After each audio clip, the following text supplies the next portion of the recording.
দেশি শিঙি 1 কিলোতে 1000 থেকে 1100 পিস দাঁড়াবে। দেশি শিঙি খুব সুন্দর সাইজের মাছ, দেশি শিঙি মাছ 1 কিলোতে 1000 থেকে 1200 পিস দাঁড়াবে। উন্নত মানের দেশি শিঙি।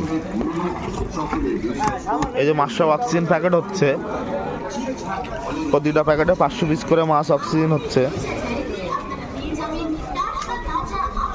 নৈহাটি রাজেন্দ্রপুর মাছ বাজার থেকে এইভাবে মাছগুলো ডেলিভারি হয় এই অক্সিজেন প্যাকেটের মাধ্যমে।